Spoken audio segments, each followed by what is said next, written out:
रामायण के एक विशिष्ट पात्र अंगद, बाली का बेटा, सुग्रीव का भतीजा। अंगद और स्वयं बाली में भी बड़ा फर्क था। फर्क यह था कि बाली बहुत ही बलवान बहादुर, अंगद भी उसी तरह से बाल के समान ही उतना ही बहादुर। फर्क इतना था कि आरंभ में बाली के अंदर देहाभिमान था, अभिमान था, किंतु अंगद शुरू से ही उसके अंदर विनय था। तो आइए अंगद के चरित्र के बारे में हम लोग चर्चा करें, और इस चर्चा का शीर्षक मैं चाहूंगा बाली तनय अंगद के रूप में हम जानें। विभिन्न देवताओं ने अपने विभिन्न अंशों से अलग अलग बंदरों के रूप में जन्म लिया था। क्यों लिया था? क्योंकि उस समय त्रेता युग में रावण जैसे राक्षस को समाप्त करना था, तो हनुमान जी शंकर जी के अवतार हुए। शंकर जी ने सोचा कि यदि किसी पक्षी के रूप में अयोध्या जाता हूं तो निश्चित रूप से कोई न कोई पिंजरे में मुझे बंद कर लेगा, पर बंदर बनने में ज्यादा समस्या नहीं आएगी। और उन्होंने फिर तो बंदर का स्वरूप धारण कर हनुमान जी के रूप में धरती पर सामने प्रकट हुए। इन बंदरों में बाली ही एक ऐसा था जिसका व्यवहार सबसे भिन्न हुआ। वह भगवान के आने की प्रतीक्षा भी नहीं कर सका, और उसके पहले से ही वो अपने शक्ति प्रदर्शन करने लगा, वीरतापूर्ण कार्य करने लगा। और सचमुच उसने अपने जीवन में बड़े अनोखे कार्य कर दिखाए, जैसे कि रावण और बाली में संघर्ष हुआ, बाली ने रावण को हरा दिया। एक मायावी राक्षस ने बाली को चुनौती दी, संभवतः आप लोगों को नाम याद होगा, दुंदुभी, और बाली ने उसे उसके साथियों सहित मार डाला। बाली के हाथों रावण की पराजय तो आप सब लोग जानते हैं। अब क्योंकि रावण सबको पराजित ही कर देता था, उसके बहादुरी का डंका बजता था, इसलिए बाली ने रावण को हरा तो दिया लेकिन मारा नहीं, उसे अपने बगल में दबा लिया। क्यों दबा लिया? क्योंकि बाली को लगा कि मेरे महान विजय को तो किसी ने देखा नहीं। लोगों से कहूं कि मैंने रावण को हरा दिया तो लोग तो विश्वास भी नहीं करेंगे, इसलिए बगल में प्रमाण पत्र की तरह वह रावण को दबाए हुए घूम घूम कर सारे संसार को दिखा रहा था कि देख लो मैं कितना बलवान हूं, मैं कितना पुण्यात्मा हूं, मैंने बुराई को परास्त कर दिया है। हम इधर बाली के चित्र में अभिमान तथा ईर्ष्या के वृत्ति पाते हैं। उसके अंदर हो सकता है वह सहज स्वतः दोष हो जो इंद्र के चरित्र में दिखाई देता है, क्योंकि बाली इंद्र का अंश था। इस क्षेत्र में भी इसी का प्रतिबिंब दिखाई देता है, क्योंकि बाली इंद्र का मानस पुत्र था। हम पाते हैं कि अपने सिंहासन पर सुग्रीव को बैठा हुआ देखकर बाली आग बबूला हो जाता है। यही बात इंद्र के रूप में भी हम पढ़ते हैं। पुराणों में ऐसी कई कथाएं मिलती हैं कि किसी यज्ञ में इंद्र ने घोड़ा चुरा लिया। रामायण के संदर्भ में यही बात आती है कि इंद्र ने भगवान राम के लिए रथ कब भेजा? जब कुंभकर्ण मारा गया, मेघनाथ मारा गया, बड़े बड़े योद्धा मारे गए, और रावण से भगवान की पहले दिन की लड़ाई भी समाप्त हो गई। राम और रावण का युद्ध चल रहा था, पर अभी तक इंद्र को राम की महिमा पर पूरा भरोसा नहीं था। युद्ध में तरह तरह के उतार चढ़ाव आते देखकर इंद्र को लगता था कि कहीं रावण ही तो नहीं जीत जाएगा। ऐसा न हो कि हम रथ भी भेजें और रावण बाद में हमारी खबर ले ले। इसलिए उन्होंने रथ नहीं भेजा। पर जब देख लिया कि अब तो निश्चित रूप से श्री राम की विजय हो रही है और वह जीत ही जाएंगे, तब सोचने लगा अब यदि रथ नहीं भेजेंगे तो कब भेजेंगे। कहने को हो जाएगा कि इस महान युद्ध में इंद्र ने भगवान को कोई सहयोग नहीं दिया। तात्पर्य ये कि इंद्र का अंश होने के कारण बाली इन दोषों से मुक्त नहीं था, क्योंकि इंद्र का अंश था। लेकिन बाली ने उन दोषों को मिटाकर अपने जीवन में ज्ञान और भक्ति का भी चरम फल पाया। ज्ञान के द्वारा मुक्ति का और अंगद के समर्पण के माध्यम से जो महानतम कार्य बाली के द्वारा हुआ, वह उसके अनुसार वह एक भक्ति का फल पाया।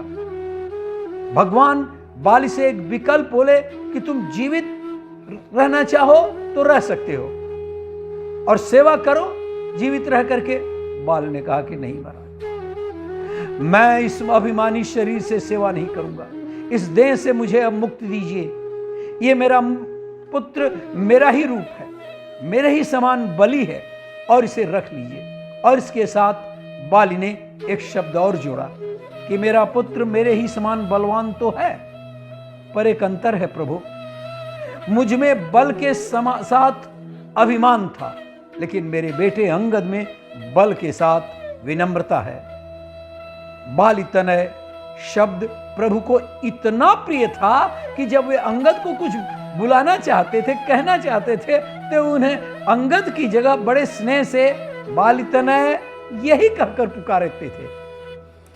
राजदूत के रूप में लंका भेजते समय भगवान ने अंगद को पास बुलाकर कहा, हे बाली के पुत्र, मेरे उद्देश्य पूर्ति के लिए तुम लंका जाओ। रामायण में चर्चा होती है, चौपाई आती है, बाली तनय बुद्धि बल गुण धामा, लंका जाहु तात मम कामा। बाली तनय यहां भी चर्चा करते हैं। अंगद ने लंका में जाकर रावण की सभा से उसके 4 मुकुट छीनकर भगवान के पास भेज दिया। उन मुकुटों को देखकर बंदरों को तो ऐसा लगा कि रावण ने लंका से कोई भीषण अस्त्र चलाकर हम लोगों को नष्ट करने के लिए प्रहार किया है, क्योंकि वह मुकुट सूर्य के समान बड़ा ही देदीप्यमान थे। तब भगवान राम ने बंदरों का डर दूर करने के लिए कहा, ए किरीट 10 कंधर के रे, आवत बाली तनय के प्रेरे। यह बाली के पुत्र के द्वारा भेजे गए हैं। यहीं पर अंगद की महान सफलता की प्रशंसा में भगवान उन्हें फिर से बाली तनय कहते हैं। इसके बाद जब अंगद लंका से लौट कर आते हैं तो भगवान ने बड़े प्रेम से अपने पास बिठा लेते हैं और पूछते हैं कि हे बाली के पुत्र, हे बाली तनय, मेरे मन में रे बड़ा कौतूहक है, कौतुक है। मैं तुमसे पूछता हूं कि कैसे तुमने रावण के 4 मुकुट को यहां तक भेज दिया। इसका उत्तर अंगद अत्यंत विनम्रता से देते हैं, पर यहां उद्धरण करना आवश्यक मैं समझता हूं। अब यदि बाली निंदनीय पात्र हैं तो फिर इन प्रसंगों में उनका बाली पुत्र के रूप में परिचय नहीं दिया जाना चाहिए था। परंतु अंगद की प्रशंसा के हर प्रसंग में जब उनका स्मरण बाली के पुत्र में किया गया तो इससे अत्यधिक आध्यात्मिक साधना का क्या बड़ा संकेत हो सकता है। यहीं पर बाली अपने तमाम पिछले कमियों और गलतियों के बावजूद वह एक भक्त के रूप में प्रकट होता है। बाली भगवान से भली भांति परिचित है। यही बाली के जीवन का एक उज्जवल पक्ष है, पर इसके साथ ही उसके जीवन में दुर्बलता भी है और वह सामने आई भी। बाली का भगवान राम से कभी प्रत्यक्ष मिलन का परिचय नहीं हुआ था, मगर बाली भगवान के बारे में इतना निश्चिंत था कि उनकी भगवत्ता से वो इतना सुपरिचित था कि जब वह सुग्रीव से लड़ने चला तो तारा ने उसके पैर पकड़ लिए, कहा कि नाथ नहीं, क्या आपने सुग्रीव की वो गर्जना नहीं सुनी? ये गर्जना बता रही है कि उसके पीछे किसी का बल है। मैं आपको इसकी सूचना दे दूं, शायद आपको भी पता न हो कि सुग्रीव से जिसकी मित्रता हो गई है वह महान बलशाली है। तारा ने सोचा था कि इस सूचना से बाली डर जाएगा, पर बाली का उत्तर बताता है उसे ईश्वर का भान है, ईश्वर का ज्ञान है। तारा की बात पर बाली ठठाकर हंसने लगा। वो हंसते हुए बोला कि तुमने मनुष्य कह रही हो, एक बलवान व्यक्ति कह रही हो? मुझे तो तुम्हारी बुद्धि पर तरस आ रहा है तारा। अरे वे मनुष्य नहीं है रे, वे भगवान हैं, राजकुमार नहीं, वह तो साक्षात ईश्वर है। बाल के जीवन में यह ज्ञान बिल्कुल स्पष्ट है कि वह भगवान है। बाल के भाव में भी बहुत है ज्ञान और भावना, दोनों ही उसके अंतःकरण में है। सुग्रीव को भगवान की भगवत पर जितना विश्वास है, बाली को उससे कहीं अधिक है।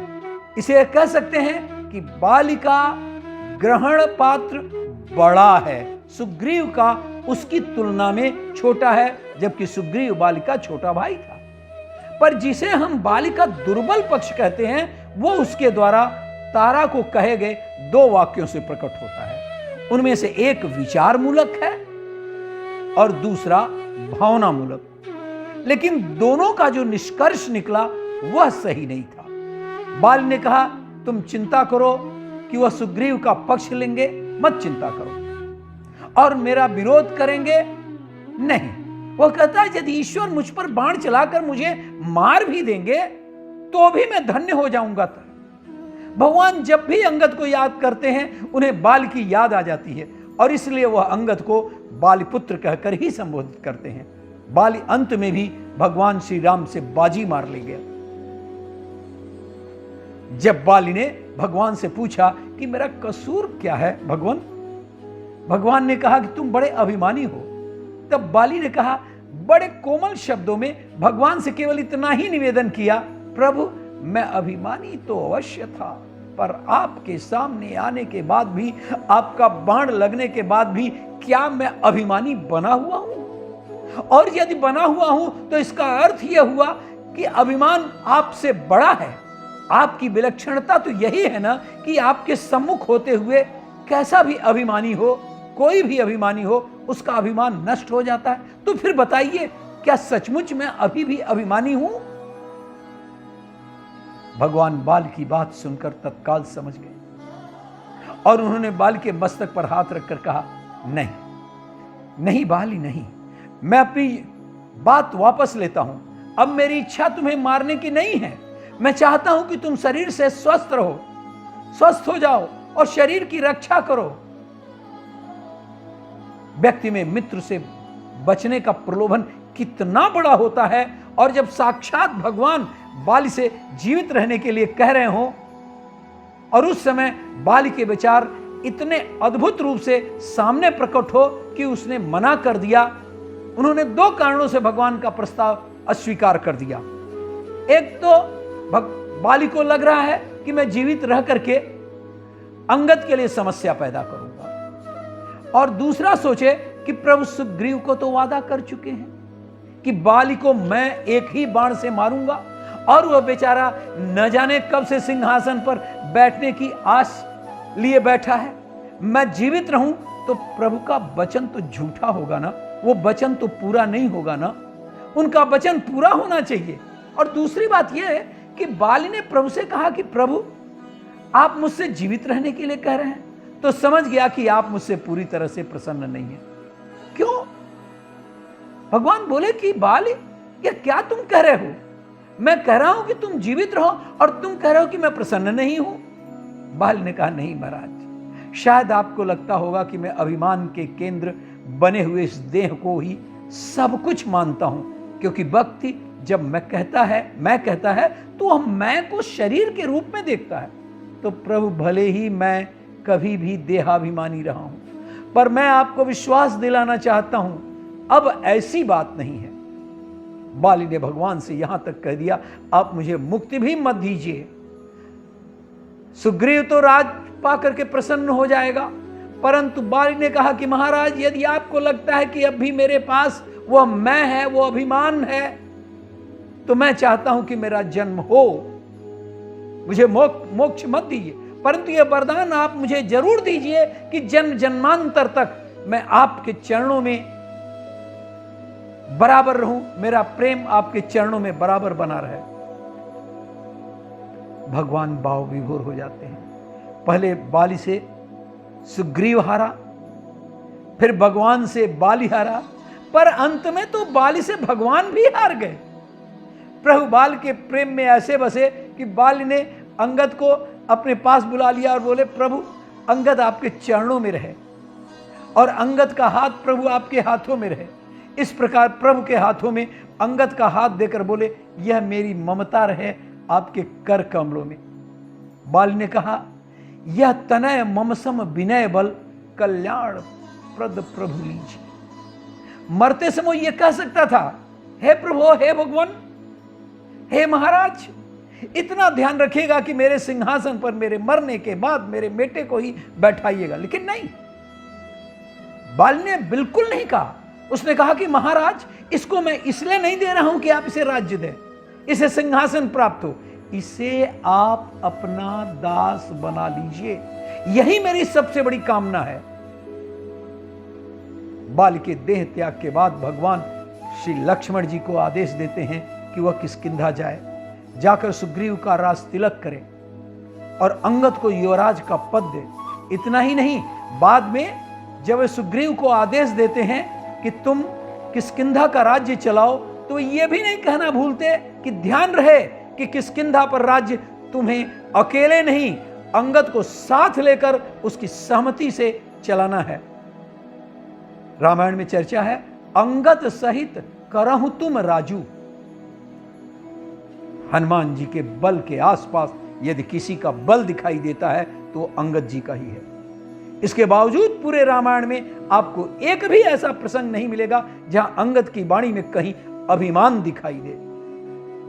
उनकी विनम्रता कितनी विलक्षण है कि आदि से अंत तक निरंतर वे विजयी बने रहे, पर इस बात का अभिमान कभी नहीं हुआ। इस प्रकार वो निरंतर विनम्र ही रह गए। अंगद सचमुच श्री राम के ईश्वरत्व के प्रति पूर्ण आस्थावान थे। यदि वे श्री राम को केवल एक राजकुमार मानने होते तो शायद श्री राम ही उनके सबसे अधिक विद्वेष के पात्र होते और वे उनसे लड़कर बदला लेने की चेष्टा करते। साहस नहीं होता तो भले ही चुप रह जाते, पर मन ही मन श्री राम से घृणा तो करते ही, क्योंकि श्री राम ने बाली को मारा था। आपने ध्यान दिया होगा कि रामायण में अंगद के मन में श्री राम के प्रति कभी उलाहना का भाव नहीं आया कि उन्होंने मेरे पिता को मार दिया। अंगद को छेड़ने के लिए रावण ने कहा कि बाली से मेरी भेंट हुई थी रे, वह मेरे मित्र थे, पर यह बताओ हमारे मित्र बाली कुशल से तो हैं, कहां है वो आजकल? यद्यपि रावण को ज्ञात था कि बाली की मृत्यु हो चुकी है, लेकिन अंगद को चोट पहुंचाने के लिए या यूं कहें कि याद दिलाने के लिए कि तुम उनके दूत बनकर आए हो जिन्होंने तुम्हारे पिता का वध कर दिया है। रावण की बात सुनकर तो अंगद को उदास हो जाना चाहिए था। पिता की याद आने पर उन्हें शोक होना चाहिए था, पर उन्हें न तो शोक हुआ न वे उदास।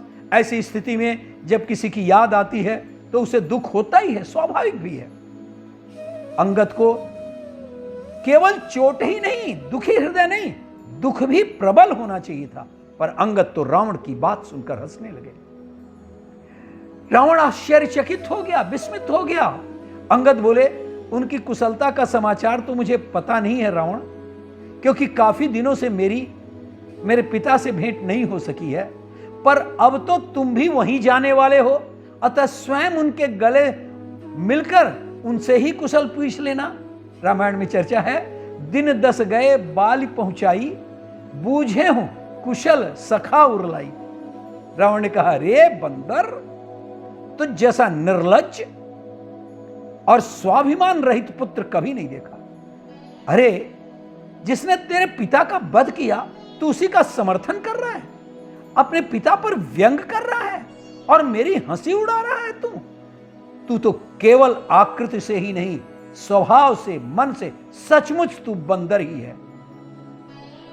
यदि अंगद को यह लगता कि बाली मेरे पिता हैं और मैं उनका पुत्र हूं, मेरा जन्म उनसे हुआ है और मेरे पिता को मारने वाला श्री राम मेरे शत्रु हैं, तब तो कोई आश्चर्य की बात नहीं थी।